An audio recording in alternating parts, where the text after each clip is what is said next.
What if the woman nobody believed would last past Wednesday ended up taking over the entire company? Sierra Lane stepped into Caldwell and Company late, coffee-stained, and on paper, completely unqualified. But in just a matter of weeks, she was closing million-dollar deals, unraveling internal chaos, and going toe-to-toe with one of the coldest CEOs in Chicago. What began as a temporary position turned into the most unpredictable, emotionally charged, and unexpectedly romantic shift in both of their lives. She wasn't just another assistant. She became the disruption that flipped everything upside down. But when the board blindsided her and he stayed quiet, would she walk out for good, or finally make him fight for the one thing he never thought he needed? The answer? You won't believe what happened next. And truthfully, neither did Sierra. That morning, she marched into Caldwell and Company, creative with her skirt awkwardly twisted and a boldness no HR policy could ever prepare for. "I'm here for the executive assistant interview," she said flatly to the receptionist, who nearly choked on her coffee when she looked up. The woman blinked, stunned. "You're Sierra Lane?" Disheveled, slightly out of breath, and running on half a cup of gas station coffee. Yeah, that was her. 5 minutes later, Sierra found herself inside a sleek office made of glass and intimidation. Every detail, from the perfectly hung abstract art to the deafening silence, whispered old money. Behind the desk sat Logan Caldwell, CEO, founder, and a man known around the city as the human iceberg. He barely glanced up from his monitor. "You've got lipstick on your tooth," he said without flinching. Sierra flashed a shameless grin. "And you've got all the charm of a tax audit." His reply was dry. "Then I guess we're even." A pause. Tension thick enough to slice. He added, "Your resume's wrinkled." She shrugged. "Blame the subway and my backpack. They're holding a grudge." "You didn't finish college," he noted, eyes still analyzing her like a spreadsheet. "Business school wasn't ready for me," she said without hesitation. "No assistant has lasted more than a month with me," he stated, voice flat and final. "Well," she said, folding her arms, "buckle up. I'm too broke to quit." He studied her like she was a math problem that didn't quite add up. He closed the folder with a sharp snap. "1-month trial. Starts tomorrow. Be here at 8 sharp." Sierra smirked. "I'll show up at 7:59, just to mess with your head." What she didn't know as she walked out of that office was that the staff had already started placing bets on how long she'd last. Someone whispered, "She'll make it a week, tops." Another said, "For days, especially if she screws up the coffee." The next morning, right on cue, Sierra walked through the front doors at exactly 7:48 a.m. The look she got? Raised eyebrows, thin smiles, and that kind of quiet office snickering people think you can't hear. The whispers followed her up to the 27th floor, where her new desk sat like a foxhole, planted directly outside Logan Caldwell's office. At 8:22, his office door flew open. He froze when he saw the files on his desk, rearranged into stacks of neon colors. He narrowed his eyes. "What is this? A color-coded system?" Sierra didn't even flinch. "Green means urgent. Yellow's important. Blue's for stuff that can wait a month." "We already have a system." "Yeah," she said, folding her arms. "Now we have two. May the best one survive." Logan stared at her for a beat, then shut the door hard behind him. At exactly 8:37, the phone rang. Sierra grabbed it without missing a beat. "Caldwell and Company. This is Sierra. How can I help make your day slightly less miserable?" Silence on the other end. Then, "Is Colin available?" "Colin?" She blinked. "We don't have an Colin." Pause. "This is Parker from Hunter Equity." "Oh, you mean Mr. Caldwell," she said quickly. "He's scheduled to speak with you Thursday. Let me transfer you." She hit a few buttons. Any buttons, really. 2 minutes later, Logan stormed out like a thundercloud. "You just transferred our biggest client to the sales department." Sierra blinked. Oops, still getting used to the cockpit. By 10 a.m., she'd already spilled tea all over her keyboard and signed for a legal document from a guy in sneakers, thinking he was just another courier. He was a courier, she argued.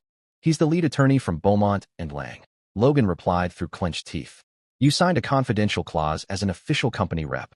"Technically," she said, "I signed it as Sierra Lane, guardian of the documents."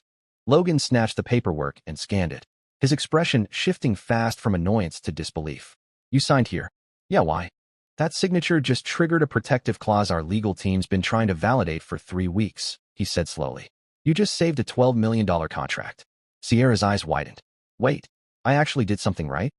"You just pulled off something 3 Harvard-educated attorneys couldn't," Logan muttered, still stunned.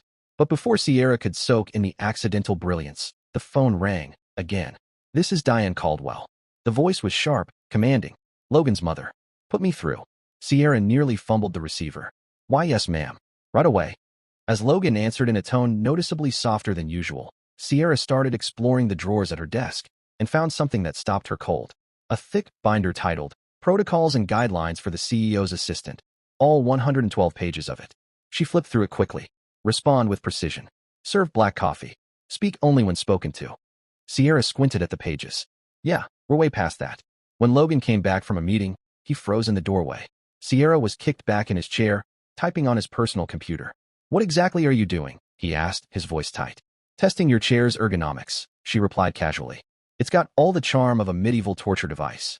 One wrong swivel and boom, chiropractor bills. He narrowed his eyes. Out of my chair. She stood up, no shame. By the way, your password? You might want to tighten that up. Caldwell 123 won't exactly scare off hackers. Logan slumped into his chair with a groan. You've already broken half a dozen internal security policies. But I fixed the Johnson contract, she shot back. So it kinda evens out. Just go home, Sierra. Wait, am I being fired? Not yet. As she turned to leave, she tossed a grin over her shoulder. Thanks for not firing me today. Logan stared at the door long after it shut behind her. Sierra Lane was chaos in motion, loud, unfiltered, unpredictable, and somehow, he didn't want her to leave. Have you ever met someone who shakes up your whole world just by being exactly who they are? The next morning, Sierra walked in like she owned the place, with 2 cups of coffee in hand. One was hers, extra sweet, loaded with vanilla and cream. The other? A total guess. She strolled straight into Logan's office, completely ignoring the concept of knocking.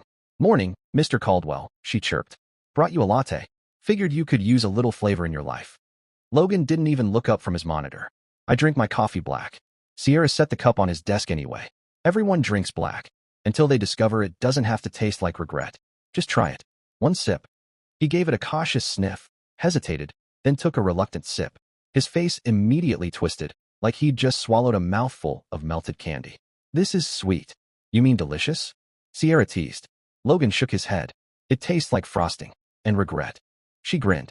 Frosting is just happiness you can eat. He set the cup down with a look of genuine offense. I don't need happiness. I need caffeine. Sierra took a sip from her own cup, totally unbothered. And that is exactly why your life feels like one giant spreadsheet. She tilted her head. Let me guess. When you go home, you eat dinner standing up while watching market reports on mute. Logan raised a brow. And what exactly do you think you know about my life? Not much, she admitted, leaning in, but I know you're lonely. You're stubborn, and you're terrified of letting people get too close. You treat coffee like it's a military op.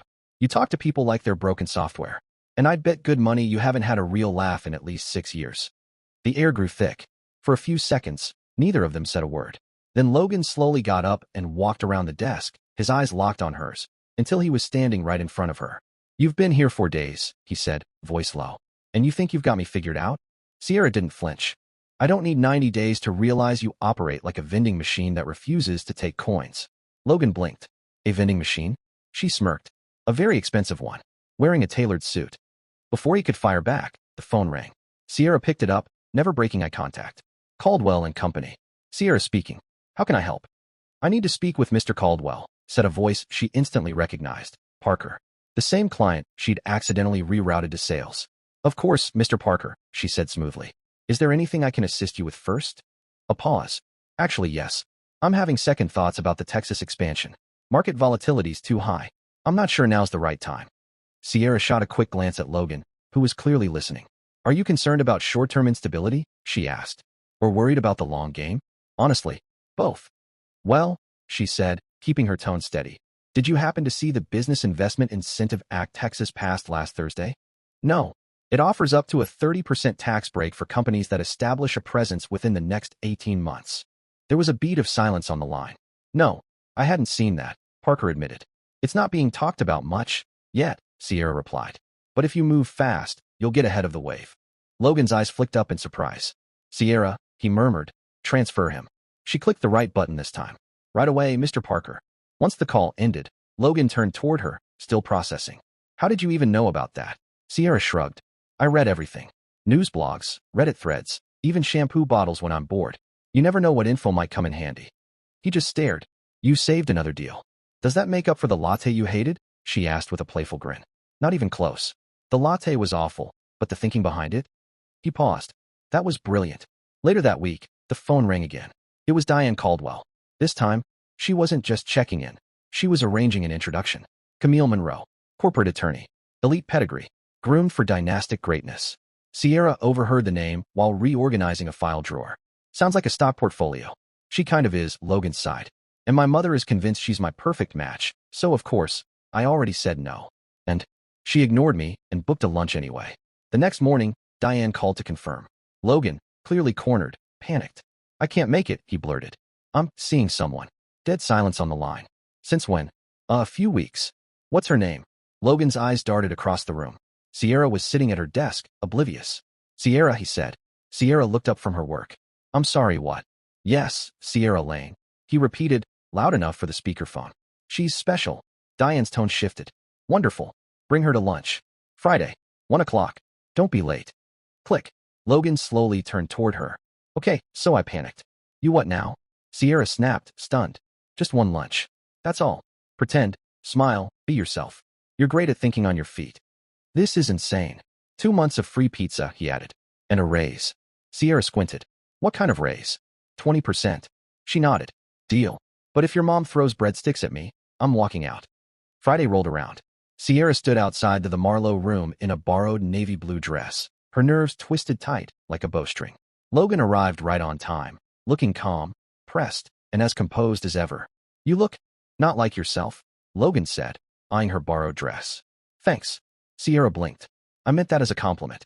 Inside the Marlowe room, Diane Caldwell sat poised in a cream silk blouse and flawless pearls, already sizing up her son's girlfriend before they even reached the table. So you're Sierra, she said, lips pursed. Yes, ma'am. It's a pleasure, Sierra replied politely. They sat down, and within seconds, Sierra dropped her napkin, dove to grab it, smacked her head on the underside of the table, and returned to her seat with a flustered, sorry about that. Diane raised a single, skeptical brow. What field are you in? Strategy, Sierra answered, confidently. Mainly contracts and operations. And what did you study? Business administration, she said, then added, didn't finish. Oh, life got in the way. There was a pause, the kind that stretches longer than it should. And your family? Diane asked. My mom's a nurse back in Nebraska, Sierra replied. She raised me alone.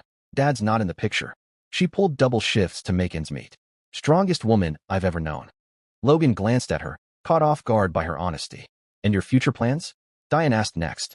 Sierra gave a small smile. Keep growing. No fancy degree, but I've saved this company a few times, including a $12 million deal just last week. Logan nodded in quiet agreement. She's right. Diane's eyes flicked to her son. You didn't mention she plays piano. Logan blinked. I didn't know you noticed. She notices everything, he said softly. By the time lunch wrapped up, Diane leaned in and hugged Sierra, far warmer than either of them expected. You surprised me, she whispered. That doesn't happen often. Outside the restaurant, Sierra turned to Logan. Okay, how'd I do? She liked you. Sierra raised a brow. She liked me. More than liked. She called you authentic. That's basically her version of a standing ovation. Sierra let out a laugh and shook her head. Still feels insane. It is, Logan admitted. But maybe a little chaos was exactly what I needed. So what do you think? Could Sierra really be the one person to change Logan forever? That following Monday, something shifted at the office. The usual whispers were still there, but they weren't about how long Sierra would survive. Now, they were about what she'd done. Because Sierra Lane hadn't just survived Caldwell and Company. She transformed it. 3 major client renewals. A $12 million contract saved. Even Logan, though he'd never admit it, had started adding a splash of milk to his coffee. But the real turning point? It came when Julian Hayes, CEO of Horizon Apps, called to say the latest campaign pitch felt flat, uninspired. Logan nearly lost it. He wants something that speaks to young people, he snapped. Our team still thinks TikTok is a sound a clock makes. Then show him something that doesn't look like it was made by a retirement board, Sierra replied calmly. Logan sighed, already stressed. He's showing up in an hour. What do you want me to do? Rebuild the entire campaign from scratch? No, Sierra said, standing. I will. Exactly 1 hour later, Julian Hayes walked into the boardroom with his team in tow. Logan was ready to launch into the usual pitch deck when Sierra stepped forward, holding nothing but a marker. Mr. Hayes, she began. What if we pitched something that wasn't perfect, but felt real? Hayes raised an eyebrow. I'm listening. Sierra turned to the whiteboard. Task manager isn't about perfection, she said. It's about helping people get through real life. The mess, the pressure, the missed deadlines. Instead of showing perfect people in perfect offices, we show what users actually live with. Dorm rooms full of clutter, last-minute projects, caffeine-fueled panic attacks. And in the middle of that chaos, Your app. The one thing keeping it all together. She paused, then wrote the campaign slogan on the board. At least your tasks are in line. Someone from Hayes' team let out a laugh. Sierra went on. And memes. You know that this is fine dog surrounded by flames. Hayes cracked a smile. That's your audience. That's your tone. Speak their language. Gen Z doesn't want polish. They want honesty. The room went quiet. Then Julian clapped. Once, slow and certain. You're hired, he said. Logan blinked. Wait, what? I want her leading this campaign, Julian said, pointing directly at Sierra. No committees. No corporate tape. Just her. After the meeting, the office was buzzing with rumors. Some swore Sierra and Logan had a secret thing going on. Others dismissed the gossip entirely. She was just that good. Logan didn't comment either way. He was too busy pulling together a task force to help bring Sierra's vision to life.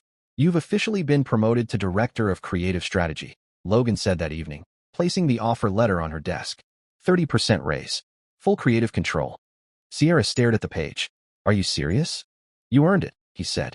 And also, I'm officially terrified of you now. By all logic, things should have fallen into a routine after that. They didn't. Not even close. Because one late night, while the two of them were arguing over bar chart colors for a client pitch, the tension finally snapped. Logan kissed her. No warning. No build-up. Just a spark that jumped straight into fire. It lasted 5 seconds. Then they froze. That was definitely not on the agenda, Sierra whispered, stunned. No, Logan agreed, his voice tight. It wasn't. They both tried to pretend it hadn't happened. But the lingering glances said otherwise. So did the silences. Whatever had existed between them before, it wasn't the same now. Then came the Atlas Holdings pitch.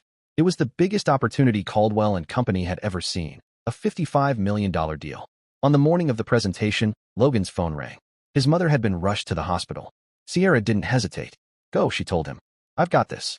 And she meant it. Alone in the boardroom, Sierra delivered the presentation of her life. She joked. She connected. She closed the room like a pro. By the time Logan returned, Atlas Holdings had signed on for a 5-year, $85 million partnership. He stepped through the office doors just as Sierra emerged from the boardroom, looking calm, poised, and utterly exhausted. You did it, he said quietly. Sierra offered a tired smile. We did it. That Friday, Logan approached her desk, clearly nervous for the first time in forever. Do you have plans tonight? He asked. She raised an eyebrow. Why? Because I'd like to take you to dinner. No campaign talk. No client briefs. Just us. Sierra tilted her head. A real date. A real date. That night, he met her at the door wearing jeans and a soft shirt. No tie, no suit, looking surprisingly human. They had dinner. They laughed. He even burned the risotto just a little. And when she asked him what he really wanted from her, he didn't pause. All of you, he said simply. I don't have it all figured out, but I want to try. Sierra reached across the table and took his hand. Then let's figure it out together. From that moment on, nothing at Caldwell and Company was ever quite the same. The office still ran like clockwork. Clients kept pouring in. But now, there were whispers. Whispers about a CEO who actually smiled sometimes. About a strategy director who kept rainbow-colored pins on her desk and casually slipped memes into pitch decks. And about a strange, undeniable kind of magic that always seemed to follow the two of them wherever they went. 1 year later, she stood quietly at the back of a grand ballroom. Sierra Caldwell now, watching her husband accept the Executive of the Year award. Logan stood at the podium, sharp as ever in a tailored suit. But this time, there was something softer behind his eyes. I've learned something about leadership, he told the crowd, voice steady into the microphone. It's not about control. It's about inspiration. And sometimes, he added with a glance toward the back of the room, the best strategy you can ever make is falling in love with the person who turns your entire world upside down. Then, without a word of warning, he reached into his jacket and pulled out a small velvet ring box. Sierra, he called, searching the crowd until he found her face. Will you do me the honor of making this chaos official? The room exploded in cheers as she stepped forward, laughing, crying, already saying yes. Because some people build success with spreadsheets and 10-year plans. But Logan and Sierra? They found theirs in spilled coffee, botched phone transfers, and the kind of beautiful, unexpected chaos that somehow turned into forever. After watching their journey, from accidental assistant to the very heart of the company, do you believe opposites can fall in love and truly thrive? Would you take a chance on someone completely outside your type? If they brought out the absolute best in you? Comment 100 if you love their story, and let us know which country you're watching from. And don't forget to share this with someone who might need the reminder. Sometimes, the love that changes everything shows up as a complete mess.